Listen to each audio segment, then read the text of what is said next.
Colin Goldberg, the coiner of the term Techspressionism, gathered our group of artists that have now numbered 90 or more that are on display here at Hello Brooklyn, Techspressionism 2024. Colin is a recipient of many awards and many collections and highly regarded by all gathered.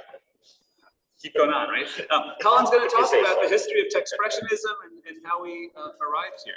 Thank you for bearing with us while we got technology going. Colin, please take it away. All right. Well, thank you, Tommy, and thanks to all the visitors, both online and offline. I would, again, really like to thank Tommy for putting the show together, curating, and, just organizing the first museum exhibition of Techspressionist artworks, which is a big deal, and I know a lot of work went into this show. Many artists, from 20 plus countries are represented here, and I think it's something that's really special. So, I thought that maybe I could talk a little bit about how Techspressionism came into being.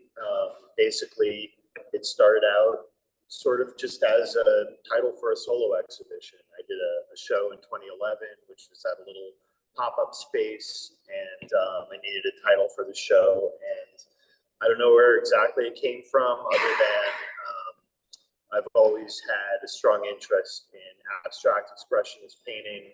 My undergraduate studies were in painting at Binghamton University, and I actually studied under an abstract expressionist painter named Angelo Ippolito, who was from Italy originally and worked sort of overlapping the time period of Pollock and his whole group.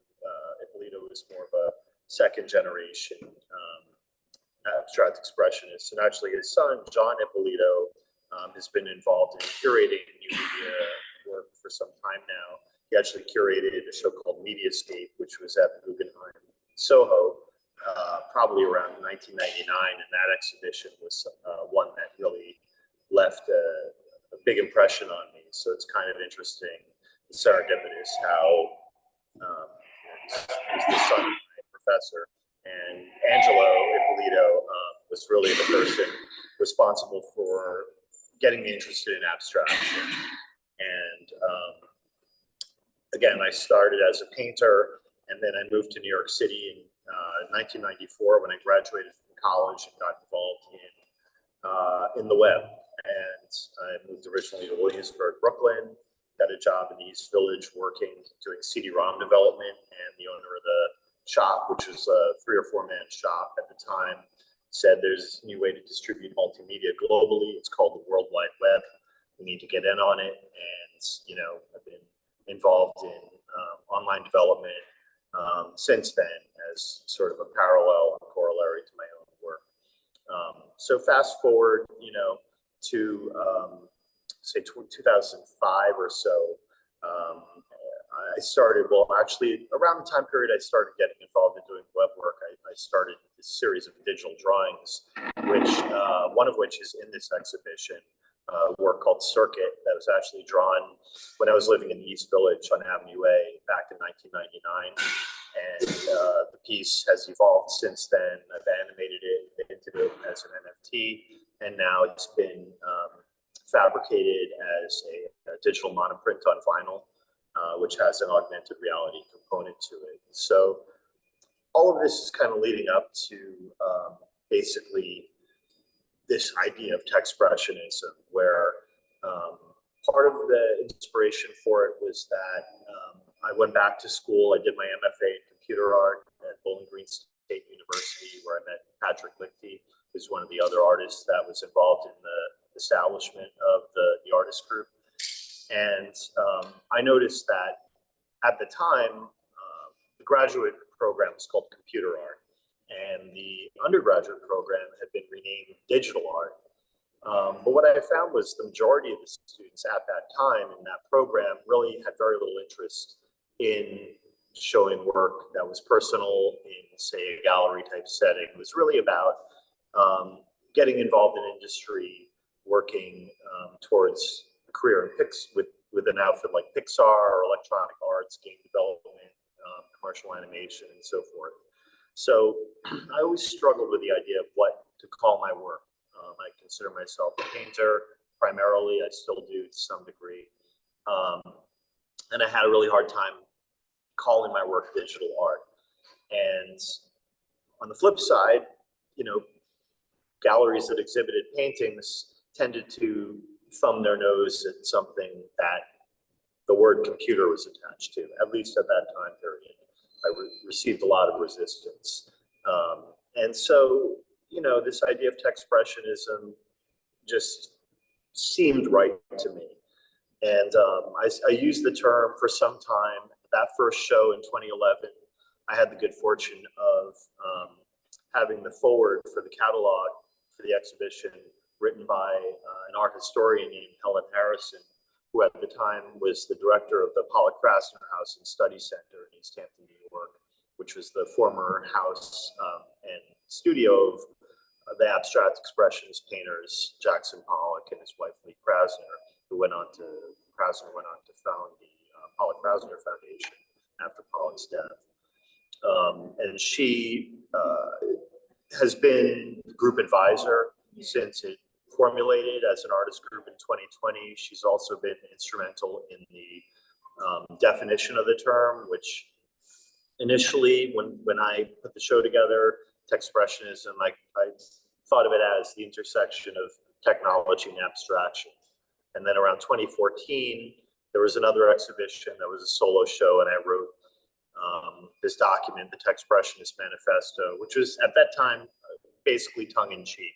Like, there was no artist group. It was me coming up with this sort of set of ideas that I still think are important in terms of the computer being one piece of a long sort of chain of technology that goes back to, for the computer, I would say maybe the camera, the printing press, going back in time. All of these things were new technology at the time of their invention. So I feel like when people think about technology now, they're just thinking about digital technology in the computer, but that isn't to say the technology didn't exist prior to computers and digital media. So 2014 was another year where there was a next step. That is, the manifesto was written, which is online. It's on the Techspressionism website.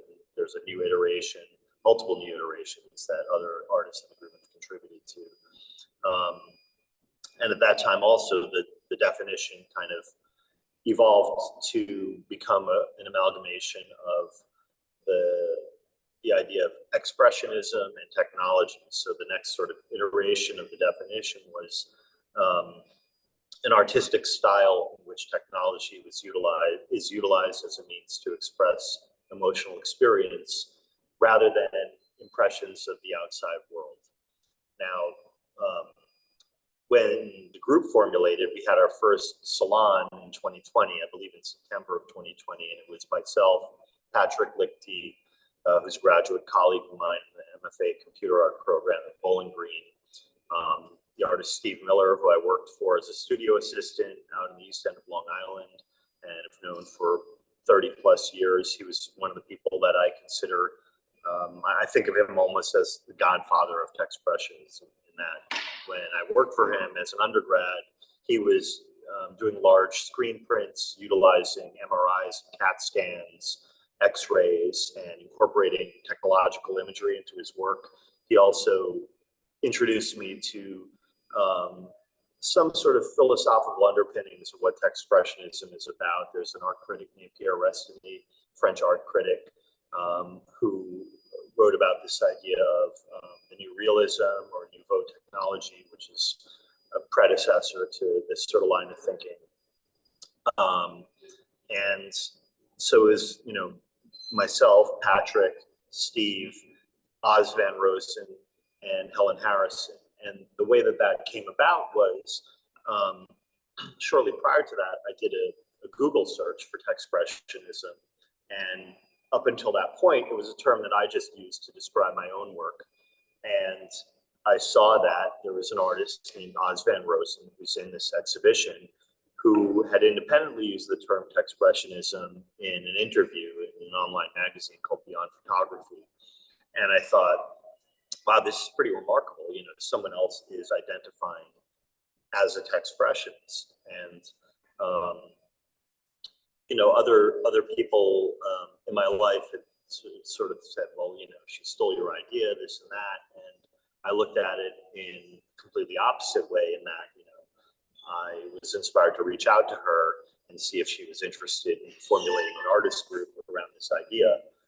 She was, you know, enthusiastic about that idea, and then we did this salon meetup where Helen made a very important revision to the definition, and instead of it being referred to as an artistic style, she said, you know, it really would make more sense to call this an artistic approach.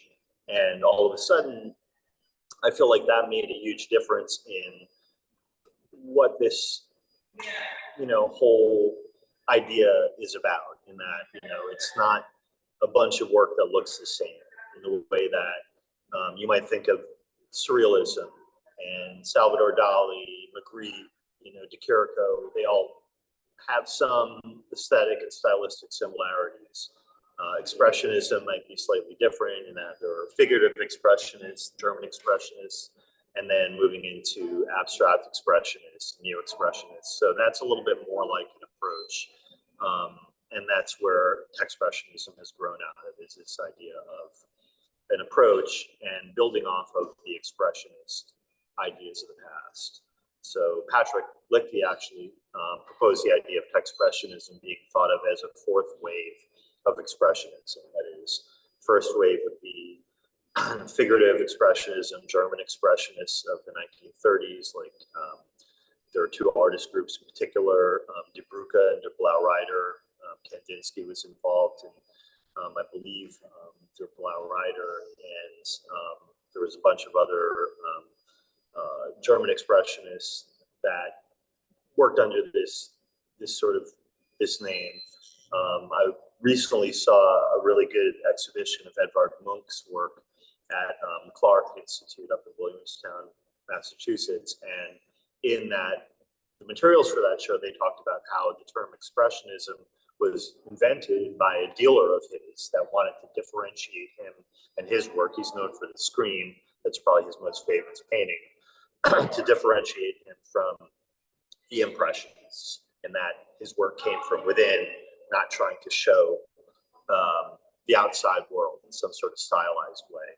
So that's, to me, what Techspressionism meant to me, and I feel like, you know, the other artists in this exhibition, to a large degree, have work that's very personal, you know, telling stories about their personal histories, loved ones.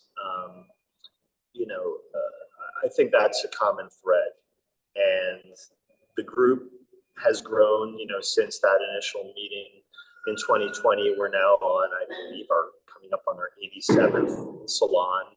The salons are recorded and published to YouTube every month. And one way that the group has grown was through social media. And when I was in graduate school, I actually studied and wrote a paper on this idea of memetics, which is a term that was originally created by a geneticist named Richard Dawkins. And this is before the idea of an internet meme and funny cat memes and all that stuff existed. Memetics was, you know, an actual field of study in which it was a study of how information flows through culture. And basically, memetics is based on a similar model to genetics in that ideas are passed from host to host, where we as humans are the hosts. So part of this, you know, project has been utilizing social media.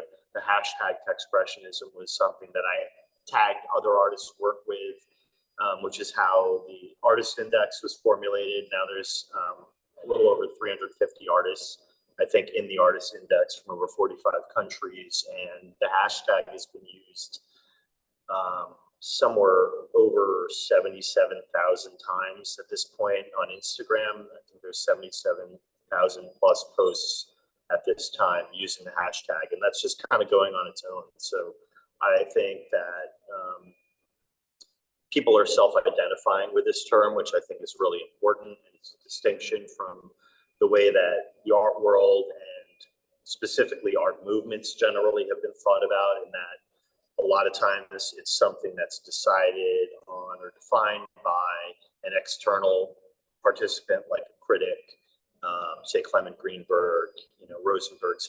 These are the abstract expressionists. It wasn't a bunch of painters sitting around saying, let's call ourselves that and create, discourse around it. Whereas this is in contrast to that. It's something that is built by the artists, and there's, different ways that all the artists involved have been participating, such as these co-working groups that Cynthia, Beth Rubin, and Cynthia D. Donato started. That's been going on for a year plus. Roz Diamond, who's here in the audience, I see, came up with the interview format, which is artists interviewing other artists. That's something that was inspired by Warhol's Interview magazine, where basically stole his idea of artists interviewing other artists, but it's a valid idea, I think. And yeah, so we're moving forward, and it's really exciting. I think that's pretty much, my time here, but there's a lot of information going into detail about the growth of this project, and a lot of there's been some controversy about this idea of what constitutes an art movement. And there's a fairly well-known museum curator that recently decided she didn't want her quote to be used in association with this show, who will remain unnamed, that emphatically stated to me that it's not an art movement. Helen Harrison, when I asked her the same question, and she's one of the top scholars on Pollock, has written a Pollock monograph actually for Fiden Books, and basically went to work in Jackson Pollock's house for 30 years. And I said, what do you think about this idea of being considered a movement? She said, well, to me, movement implies momentum, and that's something that this project certainly has. And in fact, she was the individual that suggested, when I said, what do you think about creating an artist group around this idea? She said, well, why don't you put a show together and see who sticks around? So I took her advice, and the results so far have been very encouraging. So I guess I didn't screen share after all, but that's fine. And yeah, I'd like to just hand back to Tommy. I think that's a great segue of like the movement, this idea of there's energy and movement here, right? And the artists are the ones who express that in their work in a myriad of different ways. A great example of the myriad of different ways is Sobell's approaches to art making, which have, should I do my recording for real? So I'm just going to do a very brief intro, and I'm going to be helping with the LSA. So Sobell is a pioneer of video art, brain-computer interfaces, and internet performance. Nina's work has been shown in the collection of the Diaz, EKMRs, MIT Getty, ICM, and it really keeps going. The Whitney, anyway, Nina is the real deal and has been doing this from before digital was in computers and in our hands and in our pockets. And I think it's really interesting to see where you're going with this now. I'm so thankful that you're here to talk about your work, Nina. Thank you. Thank you, Tommy. Thank you, Colin. Even though I might be around for a long time, I still need to read. I wanted to tell everybody that I first heard about Techspressionism from my friend and great digital artist, Roz Diamond, who thought I would be a good candidate because I express myself using technology. Roz is also in this show, and Roz curated the Code Show, a very early digital art and installation show in 1995 at Rico Verostko Gallery in New York. She encouraged me to contact Colin, whose warm welcome won me over, and whose naturally generous spirit has brought me here today along with Tommy. I guess we can have the first slide. The slide is of the piece I have in the show now. And it was made by zooming in and delving into the intricacies of images is like delving into and discovering the unconscious, of being at one with images that reveal themselves to be at the center of one's unconscious being itself. Quite literally, a revelation of mind and being. This work investigates the immediacy of the moment, an unfiltered state of mind, spontaneously generated imagery, appearing without conventional discourse, but with a nonverbal, fluid thought process. My work is based in telepathic empathy. Tele, as in communication, as in the perception of thought before it becomes experience. Not communication of specific ideas, but in the exchange of empathy with all living things. It has to do with it. Well, how many times have we answered someone by saying, I was just thinking of you? And it also has to do with the perception of telepathy within ourselves, bringing forth from our subconscious the manifestation of art itself.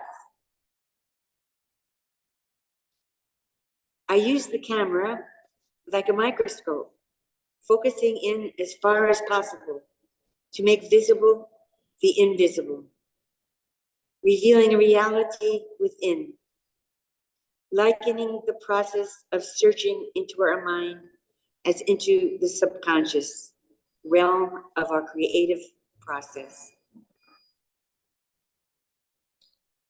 And taking it all from there, using the live camera aspect to animate as yet inanimate forms into 3 dimensions.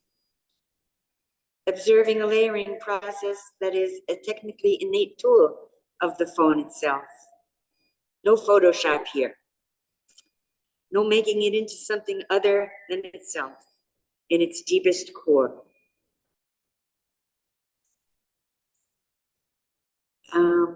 We can go, yeah, we can go. Unseen, Unheard.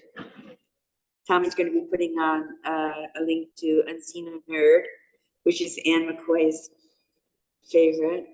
A place of seeing the unseen, unseen unheard brings to light from darkness the metaphorical images together with very low frequency sounds of the invisible, pervasive viruses penetrating our world.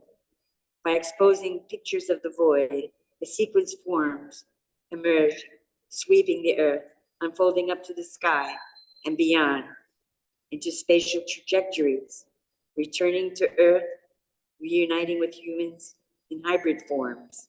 It's revealed. Your sound.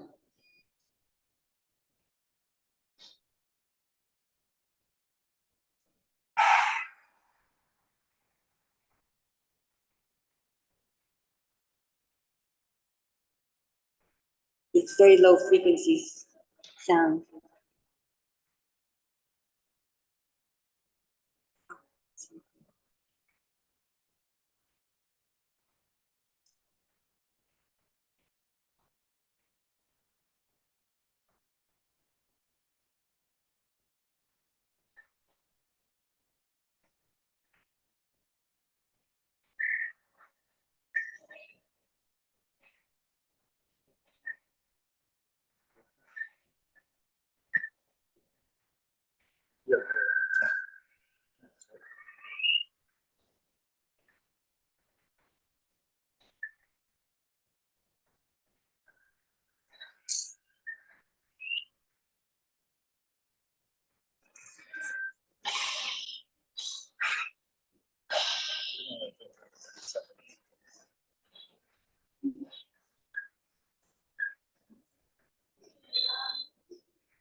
And This one for number 3. yeah, for the AI. Yeah.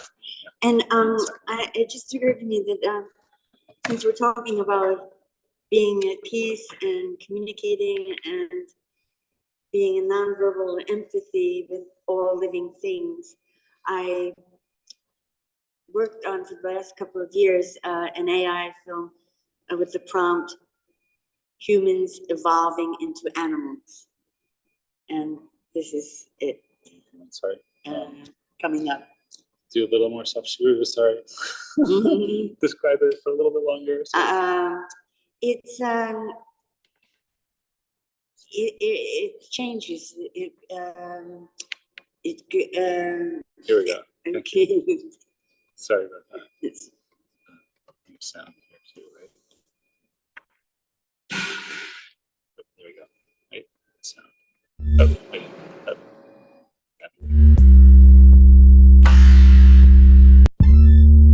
It's my own sound. Yeah. Yeah. Can you?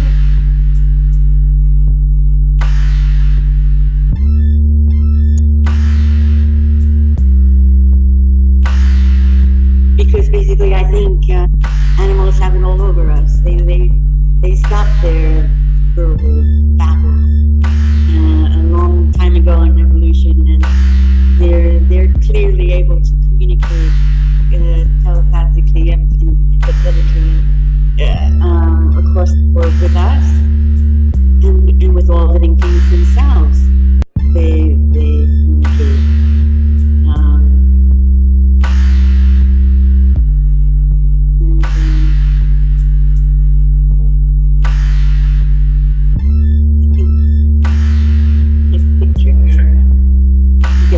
Yeah. Look it up. Yeah. It's on Vimeo. Is that what we're? Oh no, this one's not on. I haven't. You haven't published this. I haven't put. It's so new. Yeah, I Excellent. haven't Okay. gotten it up there yet. No, it's on Facebook. And Okay. Instagram. Yeah, Instagram and Facebook. Yeah. And also, Unseen Unheard was made during the pandemic. That the transition of looking for things that we don't see, and it's pervasive. As the COVID virus was.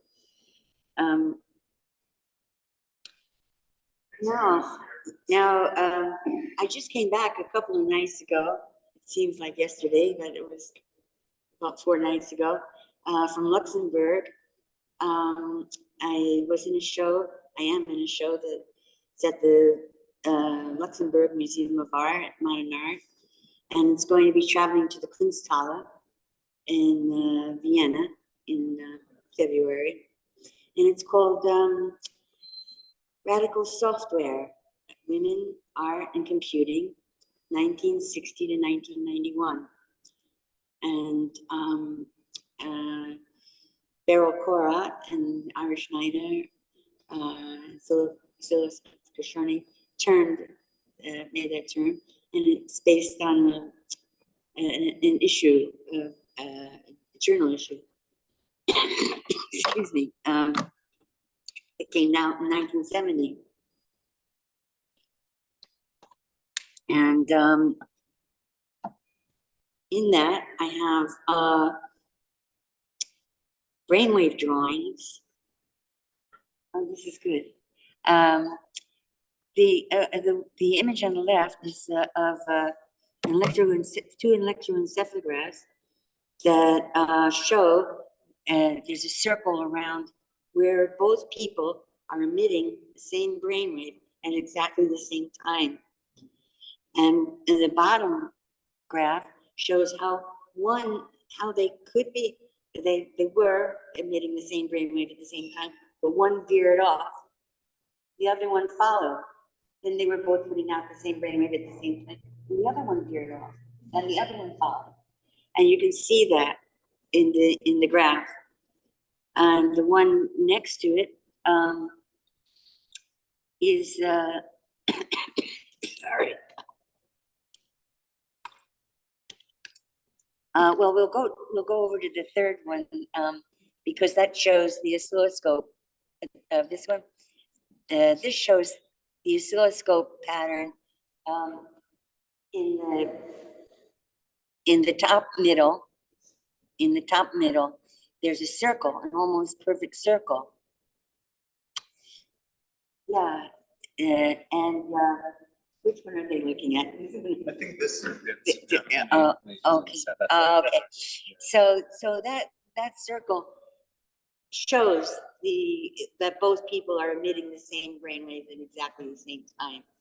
And when you put two inputs, one on the x-axis and one on the y-axis, in an oscilloscope, it bends the two parallel waves into one circular configuration called the Lissajous pattern. And then each person knew when they were being more distracted than the other, because I instructed them how to use the reel-to-reel recorder in front of them. And this was at the neuropsychology laboratory in Sepulveda, LA, in 1974.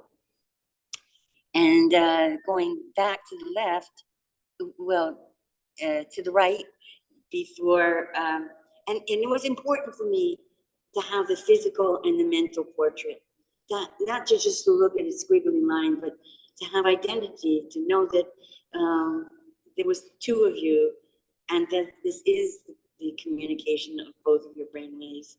And the one on the right without a person, it was experimenting with the Apple IIe graphics in 1980, starting in 1979. I worked at the first consumer computer store in the world in Santa Monica, started by Dick Isaacson, who ran Think Tank.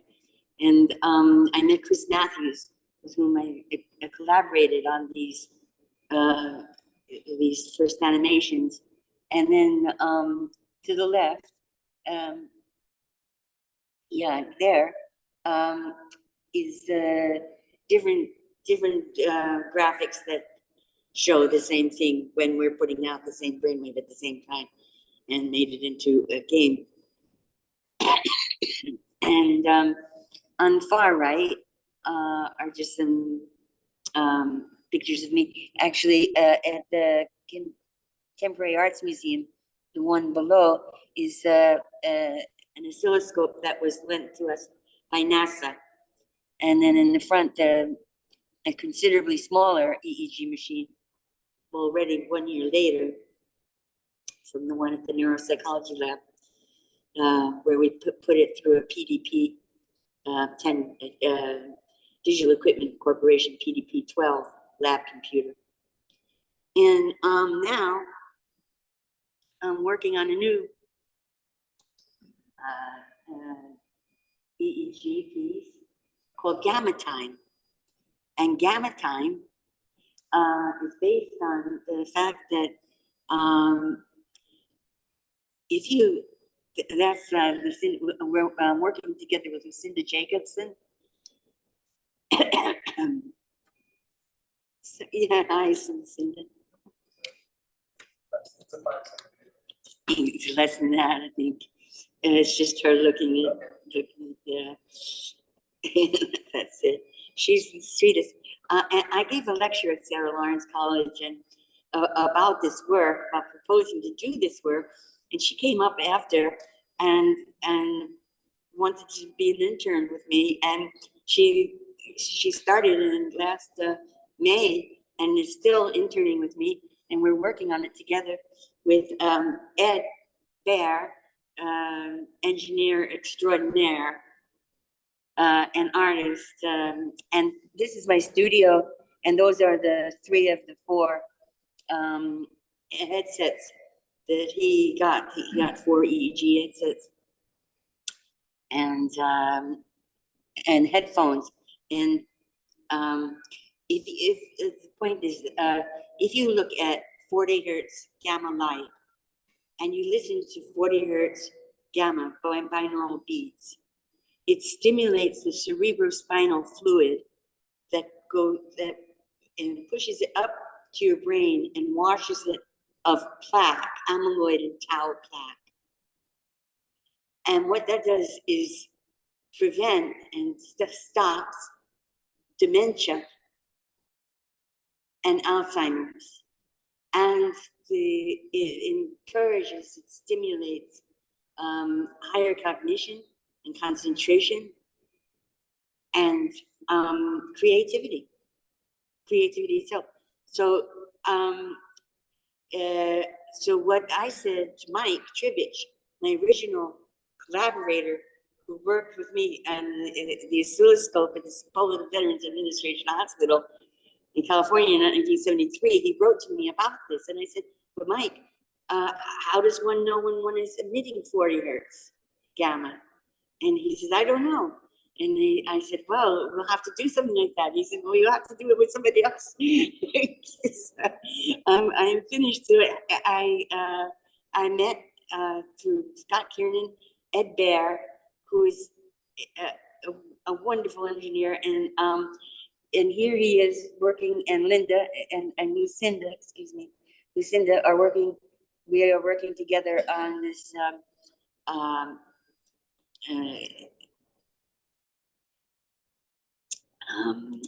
touch designer presentation, and it will be on the wall, 4 quadrants, and up to from 1 to 4 people will be able to look at the wall and see when each other are matching.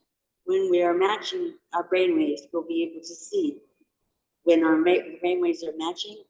We'll be able to listen and hear when we are emitting 40 hertz gamma brainwaves, and see color change in the on the wall, and also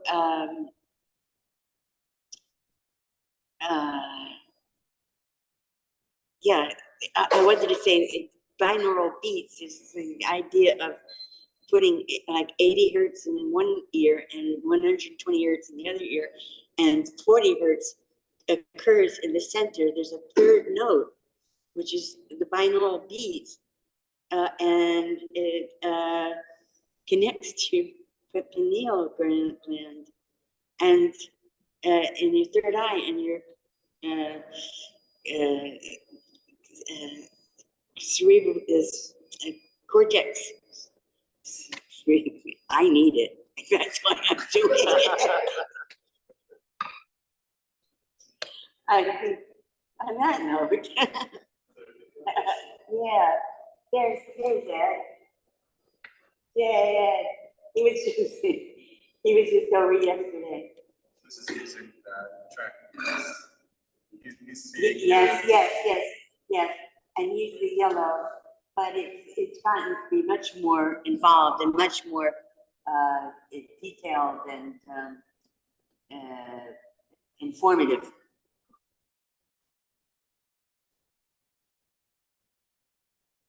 Yeah.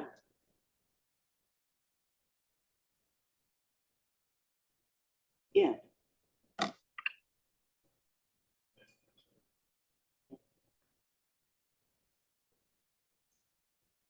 Yeah, now it's almost a primitive stage compared to what it evolved yesterday.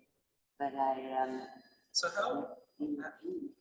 how is this going to be presented? Is it going to be like four headsets around the box or something? Well, it'll be more like this. Yeah. It'll be a projection on the wall, or other, and each person will have their own EEG machine. You can see the wires hanging down. It's the EEG box itself is only about this big, and the wires coming down are braided, and you see the headband. The electrodes are in the frontal cortex, and they're attached to the band, and then you have the audio, and also each person will have their own like choir or bass or a flute, And in each of the 4 people participating will be making a live concert together, a live composition. They'll be creating a composition together as well, visually and orally. Yeah.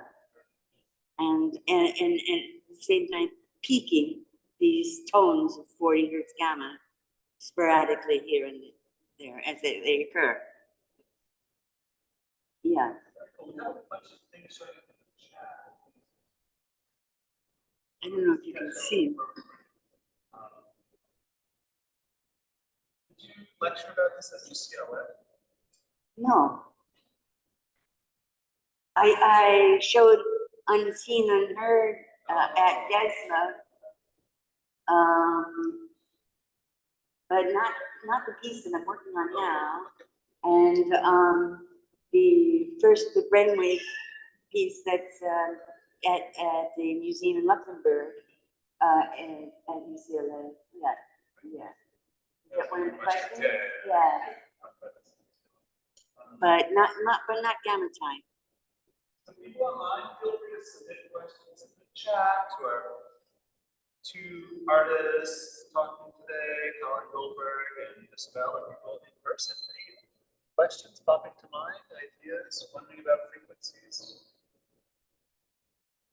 that we're all functioning on at this moment because we're here watching the same art? Sure. Do you have anything you're thinking about, Colin, while you're listening to Nina's work? Being described as an artist, as a Techspressionist? Yeah, I think, well, the idea of tapping directly into brainwaves, I think, is really interesting, and I think it does also tie into the research with animals in the sense that, it's nonverbal communication and,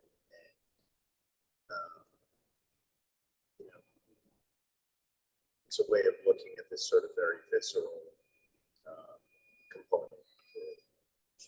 Yeah, and I think that's a really interesting thing that you said, is this non-verbal communication. I mean, we are visual artists, right? And sometimes that visual quality can be lettering, right? Or some sort of verbal representation in the visual. But a lot of our work really isn't. As I look around, we have sculptures and pictures that very much do tell a story or a book or something, but not with words, right? In a non-verbal way. Do you think that's something you're playing with? Is like have a talk without talking? Yeah. To manifest the invisible, make the invisible visible. Yeah. Where do you think that begins as an artist? If it's not coming from a word, or does it come from a word and then you make it into something visual? I've always been. I've always been one not to talk so much about my work and just be with it, and I think that's where it comes from, a very personal and private place. But also the idea of looking for intimacy, of searching out communication, and communication with others, or communication with another person. In intimate, not sexual way, in a communicative intimacy. Yeah, it's lovely. Take care. Hi. Were you working with prompts when you had the 2 people together and you had the brainwaves coming together? Was there any sort of prompt, or was that just them being together? That's a question that's always asked. It's a question I always say no to. And I'm always reluctant even to say that it became a game, or it's becoming a game, or will be, or anything to do with the game. Because I really ultimately didn't think of doing that at all. And just thought of them being together and exchanging whatever exchange. I was invited by Joseph Boyce to speak at his documentary, and he said, well, what if they're thinking of killing each other? And I said, well, then maybe they'll work it out. At least they're on the same wavelength. Yeah. Well, I think it's really interesting that you bring up Joseph Beuys, actually, because, you know, one of the things about Techspressionism that I think is important to me personally, and it's been incorporated into the manifesto by another one of the artists, Renata Januszewska, is this idea of social sculpture, which was something that Beuys invented back in the 1970s, in that art can actually be created through structures in society, and that could almost be considered a sculpture, and that sculpture would be developed with specific social aims. And this idea was introduced to me by Joseph Neckbetal, another artist in this show. He taught me about this idea probably back around 2000, and introduced the idea to me around another project that I was working on. Kind of came back full circle to this project where I think that I like to think of the group or the effort, if it's thought about as art in a way, it becomes even more interesting versus an organization, or any other way that you might really think about it. You know, I'd be interested to hear what you think about it, since you actually were in contact with us about that. Yeah. Well, he especially liked this piece I did at Acme Gallery in 1977. Brought me to documentary his brother. I formed inside the front window and put a phone on the ledge on the windowsill of the gallery and walled off that front window, and having a monitor facing the people who would pick up the phone, passers-by, and having an image of them and an image of me. And then I was sitting before the car, like you can see that, and so then I could monitor. And then at the door open to the gallery, you could walk in the rear of the gallery and the monitor with the picture of them, and they could decide whether or not they wanted to participate.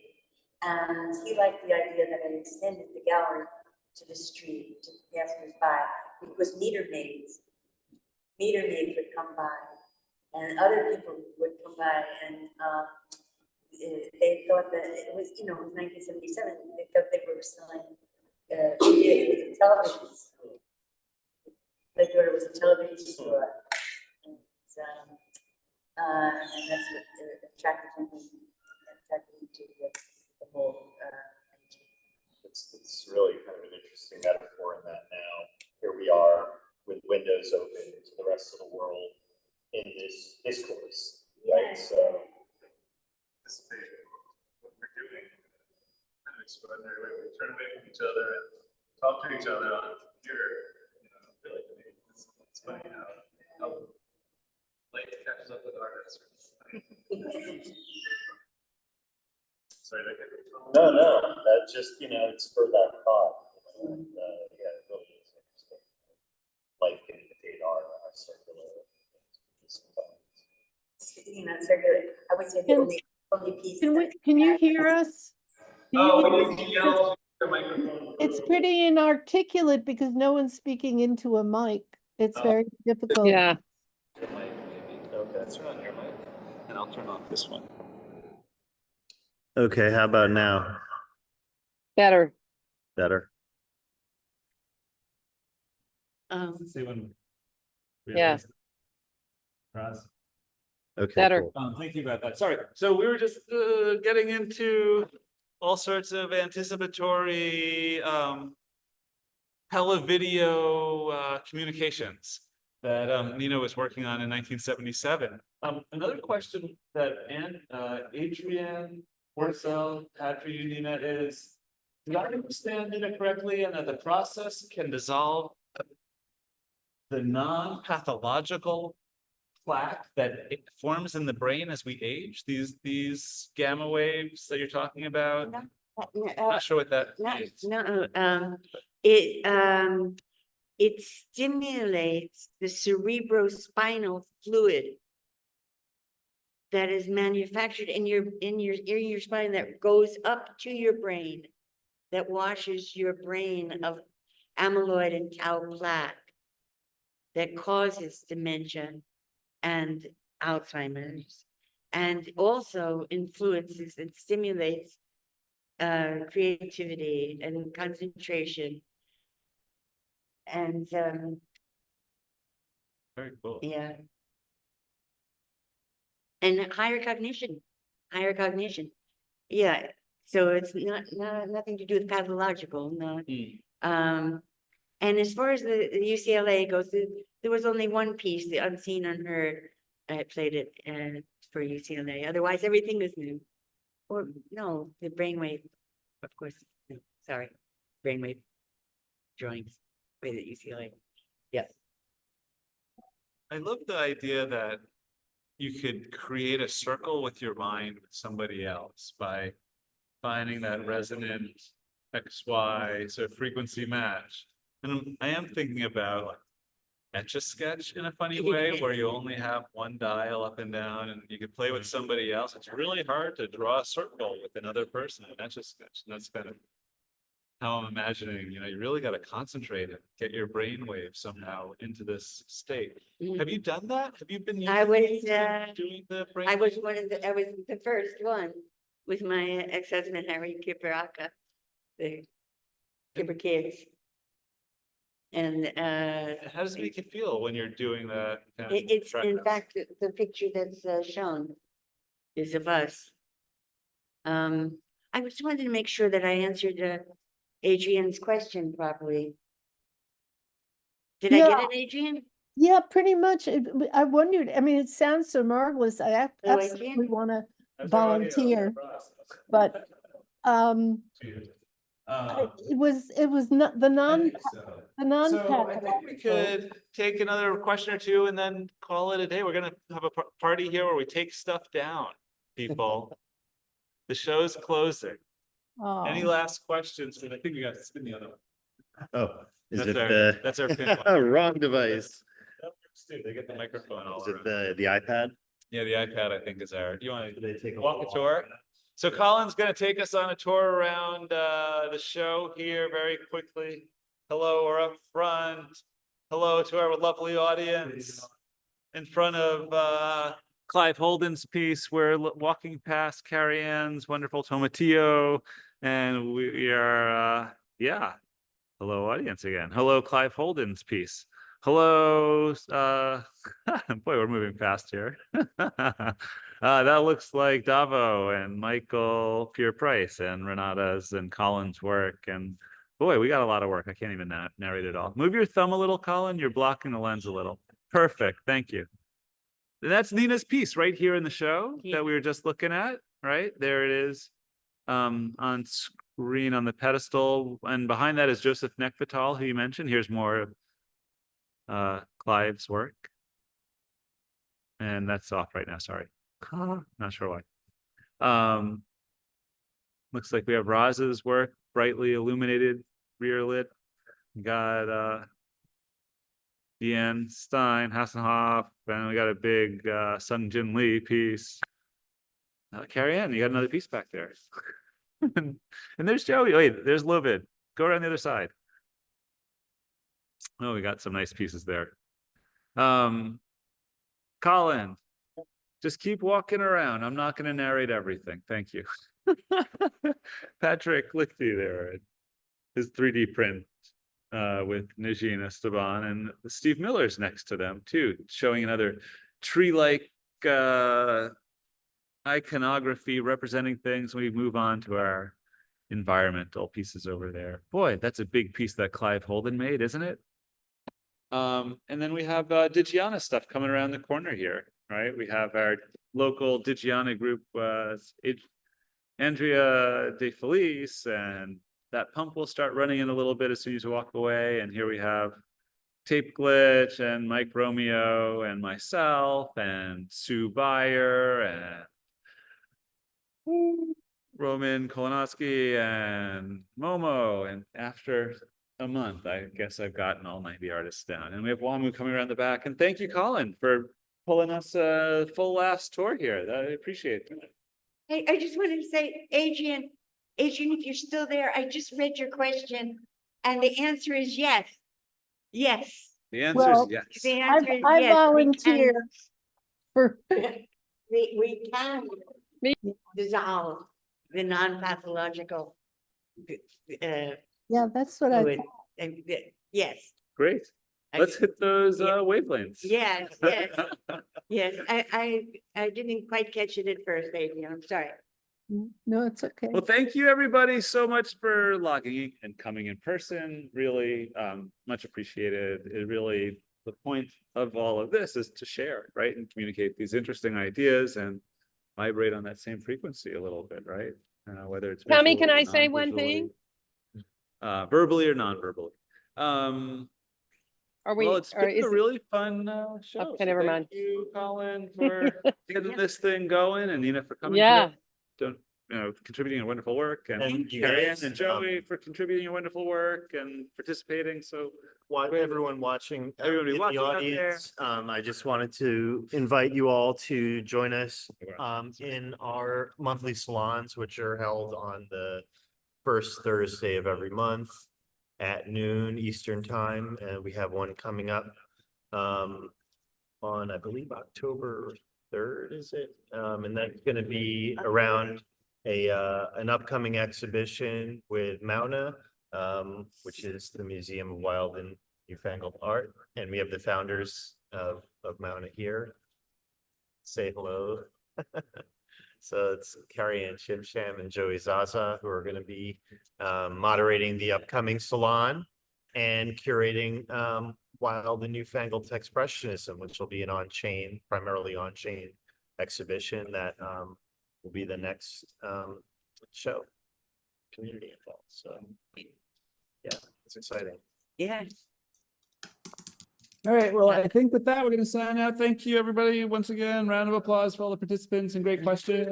Thank you. Excellent. Future endeavors. Have a lovely rest of your day and hope to chat again soon. Thank you. Thank you. Thank you, That was everyone. great. Nice, thank you. Thank you.